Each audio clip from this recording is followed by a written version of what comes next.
South Africa are 1-0 down in the five-match series against Australia after quite a comprehensive three-wicket win by Australia in the first match in Bloemfontein.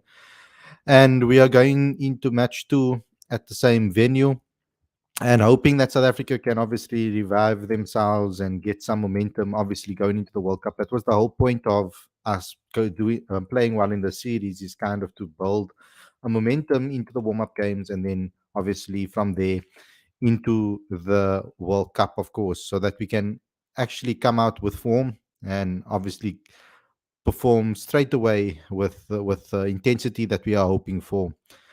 So today we're going to be doing a preview for the second ODI, which takes place tomorrow at 1 o'clock, and it's going to be at exactly the same ground in Bloemfontein, and it starts again at 1 o'clock. So it's going to be another day-night game.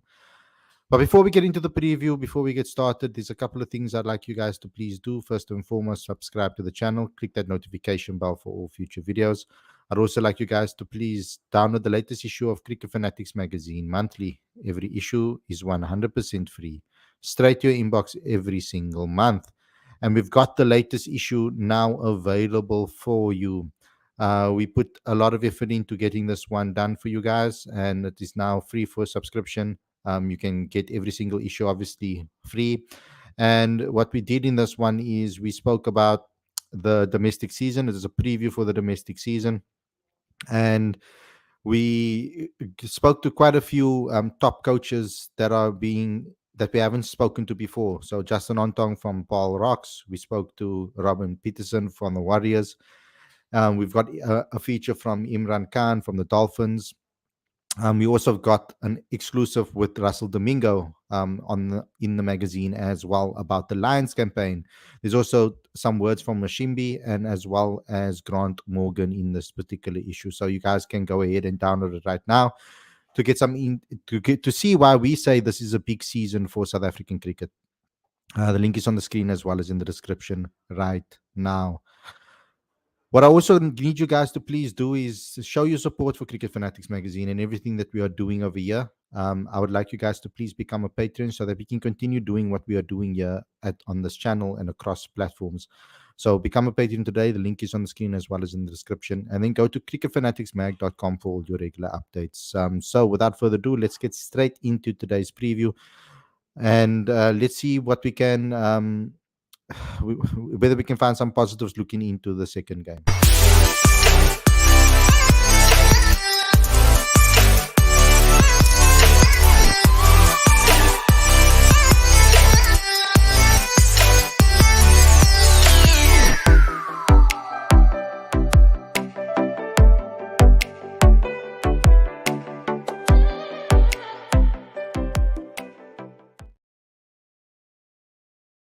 Very good evening and welcome to Cricket Fanatics magazine. This is your preview show. I'm your host Khalid Mohideen, and this is the show where we talk about everything that has to do with the second ODI between South Africa versus Australia. Now, I'm going to start off this particular show with going through Temba Bavuma's comments from the last game. I think that's probably the best place to start so that we can see what his analysis of the loss or the defeat was and where we can improve. Then we can get into some of the live chat and see what you guys would like to see with regards to changes in this next match, because obviously there are going to be some people that would probably want to see some new players in the side and maybe some changes made in the squad. And I will also give you my point of view with regards to that. So let's start off first and foremost with the presser and analyze it and react to it and see what Temba had to say after the game. Press conference featuring ODI captain Temba Bavuma following the conclusion of the first Betway ODI between South Africa and Australia here in Bloemfontein. It is a hybrid press conference, so we will look to take a few questions from the floor first before we offer it up to those who have joined us online. So, Stu, would you like to start us off this evening? Temba, well played. Just start with the obvious one. What was the hardest part about batting on that pitch?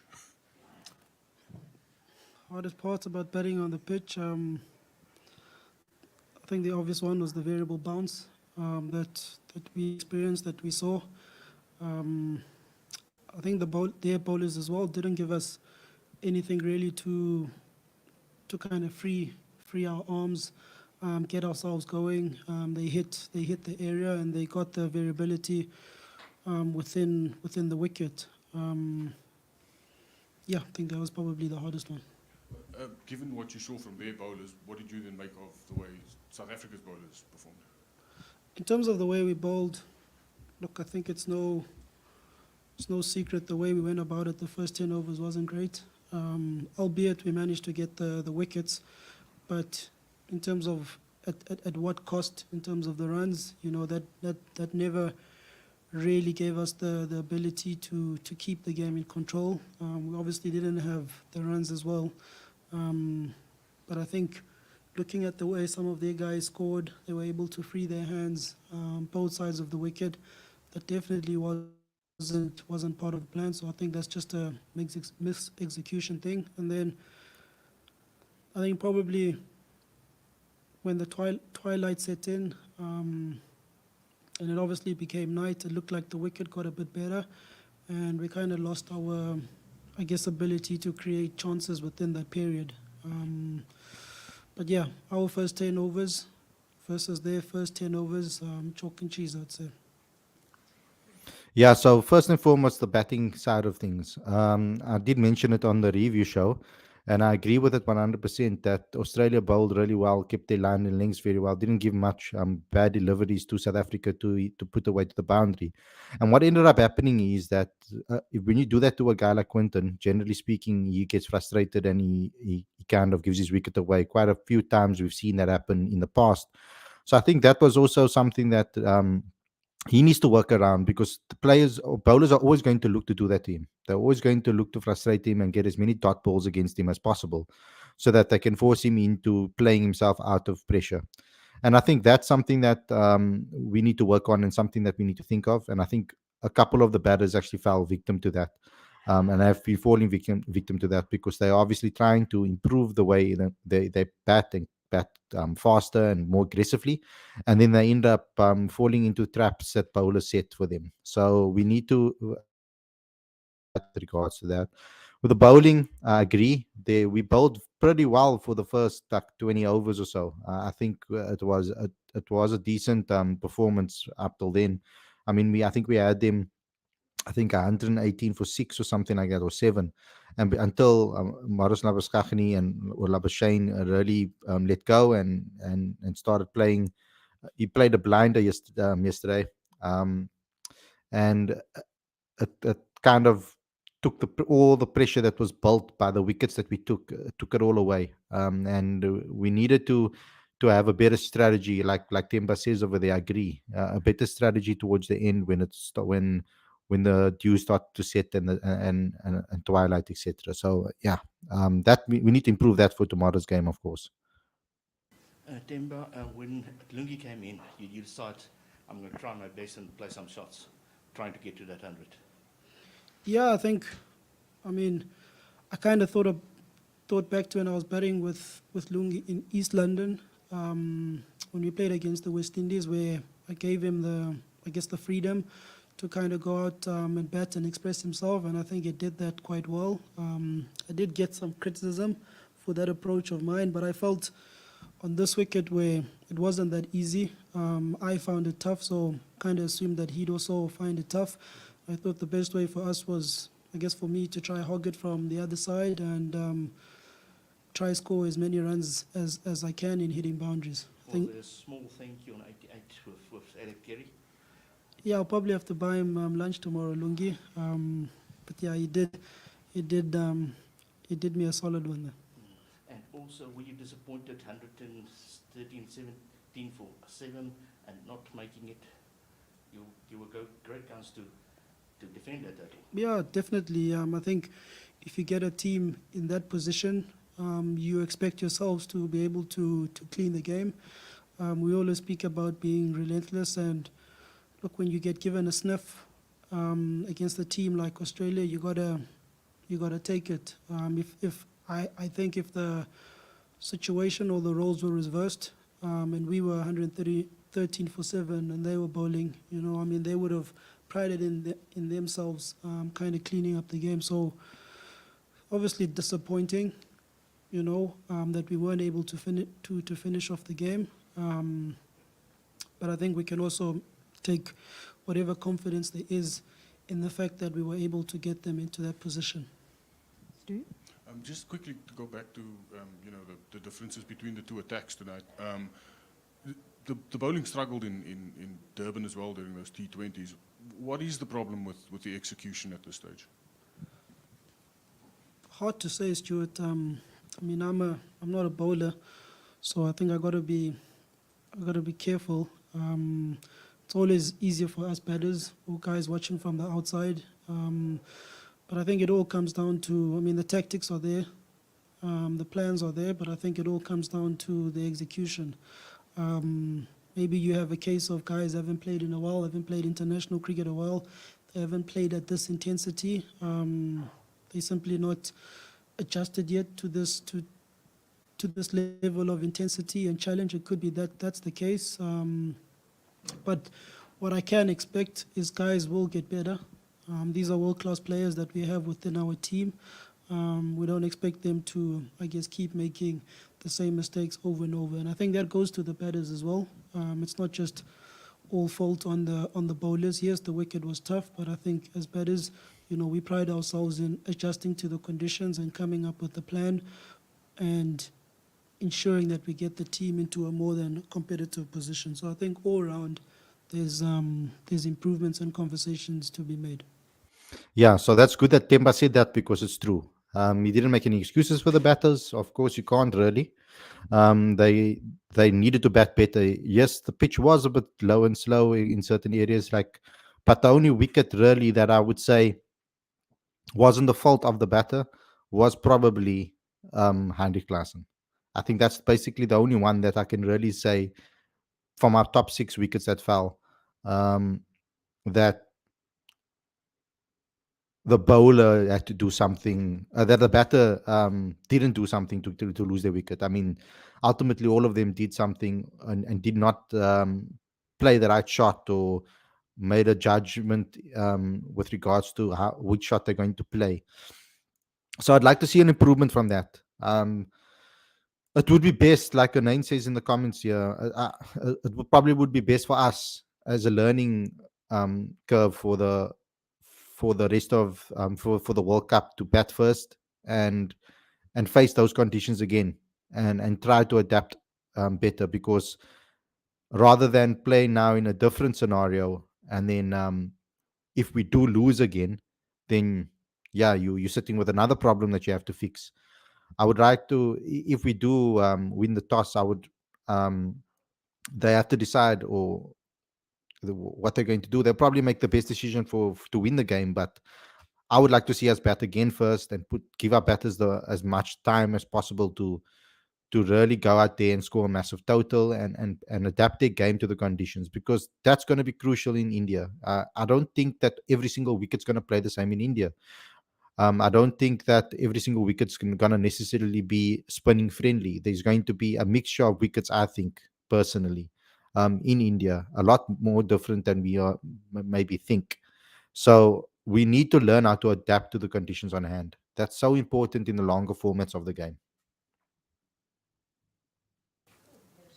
Temba, you had cramps in the end and you were off the field, not feeling for a while. Are you okay to play the second match? I believe I will be. I think it was more precautionary. My hammy felt tight, but I think I'll be fine. I also wanted to ask about the limping. The second question was, what is it that you learned from today's match, taking forward into Saturday's match? What is it that I learned? I think in terms of the innings itself, speaking about my batting, probably one of my tougher innings. I think I've had to experience. I think there were times where I wanted to try and make a play or maybe play a high risk shot, but I was able to kind of rein myself in, think of the bigger picture, try make sure that I was there around the 45th over, and then that's when I would have that freedom. So I guess getting over that mental hurdle, I would say, is a bigger learning. And I guess is to take comfort and confidence in the fact that if the runs are not happening now down the line, they will come. One more I from the hope floor so. before we go online. Thank you so much. First of all, Mr. Temba Bavuma, I would like to congratulate you by making 114 runs. I just want to ask you for the next coming match, what do you expect from Australia as you are going to play your last ODI match here in Free State? What do I expect from Australia? I expect a high-class team. I expect a team who will adapt to the conditions and not make it easier for us. I think they'll be a lot better with their batting. So I think, that's going to ask us of a team to be a lot better. But yeah, I expect a high-class team to put us through our paces. Thanks. We've got two online. We'll start with Telford, then look to wrap with Hines. Thanks, Lucy. How's the timber? As we know, you weren't able to be on the field for much of Australia's innings. What decisions do you think you would have taken differently from what happened on the field if you were able to be in there? Good question. I think the decisions that were made, Captain Aiden, I wouldn't point a finger at him at any of his decision making. I think for me, watching from the side, it was just probably our inability to create chances in that innings between Marnus as well as Ashton Agar. I guess Ashton Agar isn't a top order batter. Albeit, he's no muck with the bat, he can hold the bat, but I probably would have encouraged the bowlers maybe to use their bouncer a lot more. Even to Marnus, really, with the big square boundaries, I would have encouraged him to play his bumper a bit more. But yeah, I can't really point fault at any of the decisions that Aiden or the rest of the guys made out there. Thanks, Telford. And finally, Hines. Thanks, Lucy. Hi, Temba. Well played. I just quickly wanted to ask, like you mentioned, there's still a lot of time for you guys to inevitably get better and stuff. But there's also the matter of the fact that you guys have also lost 4 on the trot now. Are you in any way weary of almost like psychological spiral, so close to the World Cup in this series particularly? We've lost 1 ODI game. So that's how at least I'm viewing it. Within this ODI group, I think it's not going to serve me any use by referencing to what happened within the T20 game. There was a different personnel, but I think where I give credence to your question is the fact that as a group within the batting and the bowling and even the fielding, we simply weren't good enough, and we need to find ways to improve our game holistically. The psychological spiraling, not too sure about that. I think after today we'll have our post review. We'll look at our game, and we'll challenge ourselves to get better. Yeah, okay, so I think it was a very honest and open press conference from Temba Bavuma. He answered everything. He actually confirmed certain things that we thought, as well as the fan base when we were talking about the game yesterday. So I hope that they sort out those issues that they mentioned. We need to obviously read the conditions better. We need to keep things tight with the ball a lot for longer periods of time. And we need to put pressure on Australia. They're going to come with an intensity always. So the only way you beat them is by doing what you do best, and do what you're supposed to do consistently. That's how you beat them. That's how you're going to give it your best chance to beat them. As soon as you give them any opening, they're going to take it. And that's the type of team they are. They're quite a ruthless team. So I'm looking forward to seeing the match. Me personally, I wouldn't make any changes for this match because I would like to obviously. Maybe I'll only make maybe one change and bring in Magala to strengthen the tail a little bit. Perhaps we can maybe bring in Magala, but it's going to be difficult to fit him in. He is available for tomorrow's game, But so let's see if they do change things around. We could possibly maybe bring in, even though Lungi had a good game yesterday, strengthen the tail a little bit. Bring Lungi, bring Magala in for Lungi. Perhaps that could possibly be an option. But we need to utilize Aiden more. If we're gonna go with what Rob said in his press conference, etc., that he wants 4 seamers or pacers on the pitch at all times, then we need to accept that. And but then we also need to see more from um, we also need to see more um, from Aiden. Then he needs to bowl more. And you know what? I actually forgot about something, and I see some of you guys are actually saying it in the live chat. Anrik Nokia needs to come into this game. If you have Gerald Kutsia, Anrik Nokia in this match together, I think that will ramp up the intensity a hell of a lot more, and we'll be a lot more lethal if we're going to play with 4 seamers. Have your best ones there on the pitch. So let's see what they do, if they do make any changes. Let me get into the live chat and see what you guys have to say. Paul Terry says it's batsman is the correct cricket terminology. Well, it used to be. It used to be. And there's been some changes to the terminology. We've actually been asked to change our terminology from saying batsman to batters, to make it gender free, basically, and obviously so that we can call both women batters and men and batsmen the same term, use the same term across both. That's what we've been actually asked to do from a media perspective. Tech saying it's a must win tomorrow. I also think it is. We need to build some momentum now. We need to get into a winning mentality. Um, we can't have this team and this squad. You see, with the records we've had in World Cups and the heartbreaks we've had in World Cups, we need to start. We need everything to go right from the start. I feel, because any little bit of doubt can decrease our intensity, can decrease our ability to be able to perform. So I want us to be spirits high. That's the best chance we'll have. Is full of confidence, spirits high, positivity. Going into this World Cup with that mentality is the best way to go into this World Cup. Not to have these worries and all of those type of things, because that's just asking. When you stress, almost asking to you're almost not giving yourself the best possible opportunity for success. So I think we need to give ourselves that, at least give ourselves that, have a positive mindset, be confident, and go into the stress free, so that we can really express ourselves in this World Cup. When I says, I'm sorry, but the pitch wasn't unplayable. Our batting is vulnerable. If Miller doesn't find form, you're in trouble. That's why the World Cup squad needs a backup middle order batter. Yeah, unfortunately, that's not going to happen. Needing to put things right tomorrow. We need to plan accordingly for what we'll do in India. The wicket in Bloom is low and slow, similar to India. So either play the second spinner or use Aiden Moore. I agree with that.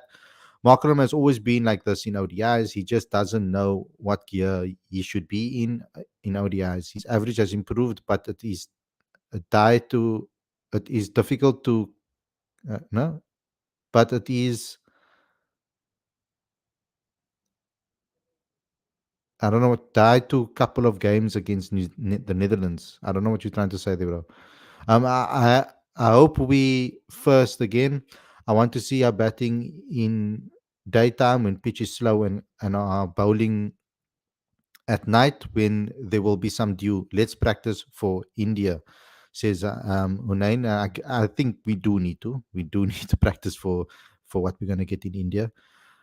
It is surely a risk-taking decision from Rob. At least one middle order batter, sure we need in World Cup squad like Stubbs, Brevis, Verena, any of them who can replace Miller and others, because Riza stats are also not good. I don't think that's going to change right now.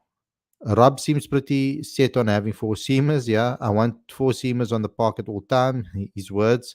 So let's see if there will be any flexibility. Yeah, well, let's see if he will make any changes tomorrow's game, or he's going to give this 11 another opportunity to show what they can do. Last game was as simple as Australians being accurate in bowling and Quinton de Kock getting frustrated as usual. Rassi and Klaasen were unlucky, and Aiden being Aiden. Number 7 is a problem. Yes, we know that is true. Arvind asking Khalid, bro, is Magala available for the series or is he injured? He's available for tomorrow's game, apparently. We were told about the updates in the group. It was mentioned that Magala will be available for tomorrow's game. Let me just double check that quickly. Um,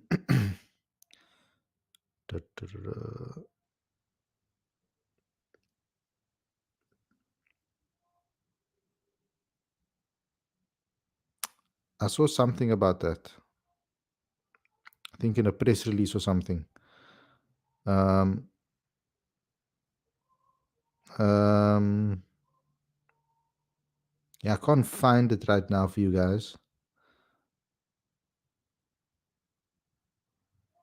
But I remember seeing that somewhere. I think with the injury updates on the website that I put up. So yeah, from what I know that he will be available for tomorrow's game. Um, as far as I know, he will be available.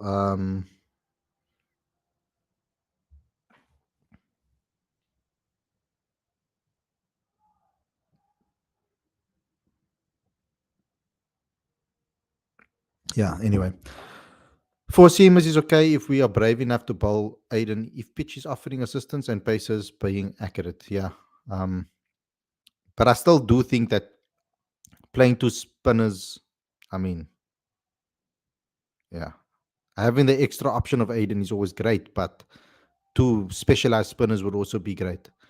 I never seen that our batters start on a flying special in start of any series, says Sam. Amit says Indian pitches will most be flat and some will be spin friendly. There won't be an uneven bounce. This pitch was uneven bounce and no spin is not even 10% similar to Indian pitches.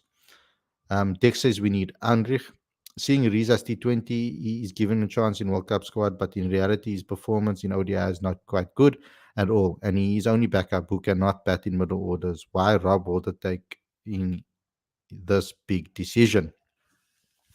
What is the point of having Magala if he is going to get injured regularly? Rather invest on a youngster, says Kani.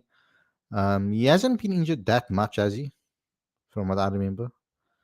Hunain says, Khalid, do you see them making a change in the squad by taking a batter since David has lost form? I don't see that happening. I don't think them changing the World Cup squad, unless there's an injury or sickness or something. Nokia in place of Lungi or KG, says Kani. Avin says in Indian conditions, who will be more effective, Magalo and Gidi? I personally think in Gidi will be more effective.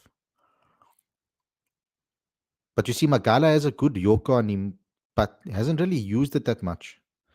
Khalid tomorrow 11, Bavuma, De Kock, Rassi, Markram, Klaassen, Miller, Marco, Kutsia, KG, Maharaj, and Andrich. Lawrence and I'll keep the same side, but Nokia and Magala in if fit. Lawrence, for who? Let me know your 11. Can we play Andrich and Gerald together with Marco? We are already short on numbers with 4 players of color. Playing Andrich means we are playing with 3 plus Lungi needs game time. Tomorrow, you see, I don't think it's per team, it's over a season with regards to the targets. Tomorrow, I want Nokia and Fortain in. Fortain can still make it to the World Cup, so need to give him chance, says Amit. Khalid, what is the reason behind many better player who perform domestically better, but in international level, they all got out as school kid like Rickleton, Stubbs, Brevis, Malan? Why? You see, there are certain things that our domestic batters don't face. Unfortunately, because of the level that we have at domestic cricket. I don't think our level is bad, but what tends to happen in our domestic cricket is that there aren't world-class bowlers all around in South African cricket that are bowling 150 plus, that can swing the ball and do all of these skillful things. So what happens in our domestic game is there's almost like pressure on the one side from a really great bowler, and then there's kind of a relief or a release at the other end when another bowler comes in that isn't as accurate and isn't as quick and doesn't have the same consistency. So the pressure kind of is rotated in a way, you could say, and our batters get opportunity, a lot of bad deliveries to be able to put away as well. I think the increase of the players that are coming through a higher level. I think this season coming up, that's why we did our issue on this, is because next season coming up, I think that the standards of the cricket is going to be much higher. People that were in their first, a lot of people were in their first seasons of domestic cricket last year in Division One, um, at that level playing 4-day cricket. So I think now that they have more experience, I think they're going to be a lot better in the second, um, in their second season, and the standard is automatically going to go up because they now know a lot more and they're more conditioned to play 4-day cricket. So I think that's the problem. There was a lot of newer bowlers and newer players and newer batters that weren't necessarily used to this, the standard and the of 4-day cricket. There was a lot of guys that left. There was like a whole resurgent within the domestic scene, and we're now going to get into a more competitive league next season, I think, personally. We can't blame the batsmen and the batters for yesterday's loss. We had Australia 94-7. Bowlers should have wrapped up the game for us. Khalid, I would like to see us try 7 out and out batters at some stage this series. It will allow our top order to express themselves as we have a bit more cover at 7 and 8. Let's all hope players like Breverstav's Mulder performs in CSA One Day Cup. Yeah, we hope so. And there's still plenty of time to bring them into the national side. I mean, to put that pressure of a World Cup on them right now, I don't think would be wise. And especially when you have experience like Miller and Klaassen that will start every game. Nokia should play instead of Ngidi, says Gaurav. Our bowlers aren't consistent. They bowl one good ball and give 2 boundaries. In Rob Walter era, this white ball team hasn't looked as aggressive batting as well as bowling that the promised when he came as a new coach. He really needs to improve his match winning stats. Oh, I mean, he hasn't really had many games to really show it, has he? I want to see big runs from RVD, says Wakas. We all do. Changes can be made to the squad till 28th of September. I know changes can be made, but I understand that. But based on what we heard from Rob in the presser, he seems to be quite happy with the squad. So I don't foresee that there will be changes unless there's something that happens. But let's wait and see. Maybe he will surprise us, or maybe he will throw something spanner in the works.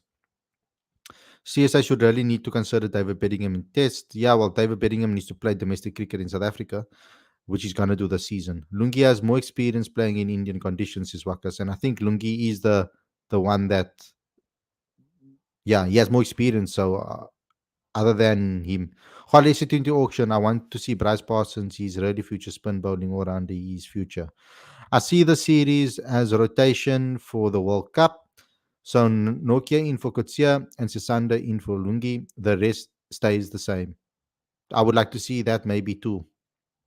But I'd also like to see what Nokia and Kutsia can do as a pair from both ends. Whew.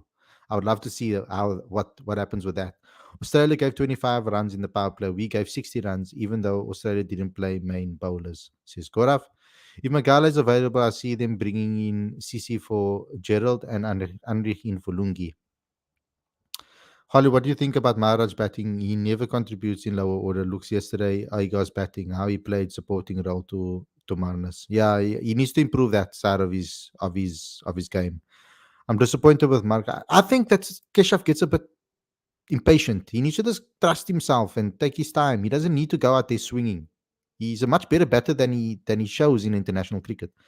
I'm disappointed with Marco. He has been terrible with the ball in limited overs cricket. Yeah, he needs to get better and keep being a little bit more consistent in hitting those dangerous areas because he bowls some beautiful deliveries. Some he gets some spells where he's just like excellent and unplayable, and then he kind of like loses it a bit. So he needs to find a way because he's young. So he needs to find a way now to hit those areas more often. Marco gives runs easily, can't maintain pressure, says Gaurav. Time and time again, playing Mulder will help us win wickets. Will flow in a row. We can send Mulder up the order. I would really like Mulder to be the type of player that revives his career this season and shows us what he's really capable of in the domestic scene. And guys, that's why we did this issue. This issue of the magazine is very important for the future of South African cricket. We did something about why this is a big season ahead for the new generation of fans. There's a new generation of cricketers that are also coming through the system. There's a new generation of cricket fans that have come into supporting cricket again. And I really hope that we can give people some amazing games. But also, I would like to see the ones that performed last season. I would like to see them come in this season and improve what they did last season and show improvements in it. And then not only show improvements, I want them to add maybe something to their games too, to try and up the game. So that's what we talk about in that. That's very, very important for me. Um, if we play Riza ahead of Quinton de Kock, it will give us an option to go that route. And Quinton de Kock continues his tournament record. Kes loses his shit sometimes, Khalid. If he takes things seriously, he can be really dangerous at 9. Yes, I think he just loses his mind sometimes. He tries to go out there swinging. He doesn't need to do that. Dex says Quinton de Kock tomorrow. 100 tomorrow. We played Dumini at number 7 in 2015 World Cup. We did well. Why are they not giving a chance to Stubbs or Don at number 7? Because I don't think Stubbs and Don are bold enough for them to trust him in a World Cup right now. I think that is a project that they'll probably be working on. I'm wondering if Stubbs and maybe Don will bowl more in domestic cricket for their respective franchises. Then perhaps we will maybe see a change in the ideas of the national coaches' minds. Quinton de Kock has a poor record in ICC tournaments, and we need him to improve. That's why I want him to come into this tournament firing. He needs to come in with form, and he needs to come with confidence. But guys, thanks a lot for tuning in. I hope you guys enjoyed this episode. Don't forget to smash the like button, comment, share, and subscribe, and click that notification bell for all future videos. I'd also like you guys to please smash the like button, download the latest issue of Cricket Fanatics magazine monthly, and also become a patron today if you want to show your support to us at Cricket Fanatics magazine. Let's read the last couple of comments. Rob Walter wants batting till number 9, so number 10 and number 11 gets reserved for playing 11 in World Cup. Sam says, I think Adrian Burrell is far better coach than Rob Walter. He wins SA20 with Sunrisers Eastern Cape. Let's hope we're brave enough to try Riza ahead of Quinton de Kock. Lawrence says, love this channel so much that I'm currently buying and typing. Your fault, Khalid. Thanks a lot for the support, Lawrence. We're trying our best to give the best content that we can possibly give out to you guys. Hope we win tomorrow. I think we all do. So, guys, 1 o'clock kickoff tomorrow, or 1 o'clock start tomorrow. Let's hope that South Africa can play much better in tomorrow's game and give us some smiles on our faces at the end of the day. If we put on another performance like that, I'll probably be a little bit peeved. I think I'll be a little bit angry on tomorrow's show if we put in another performance like we did yesterday. I gave them a little bit of a leeway for the first match. I think we're going to be quite angry. We're going to see the same type of performance and no improvement. Thanks a lot, everybody, for watching, and we'll see you guys again tomorrow with a review show after the game ends. And I hope it is with a South African win. Stay safe, enjoy the rest of your weekend, and I'll see you guys again very soon. Peace out.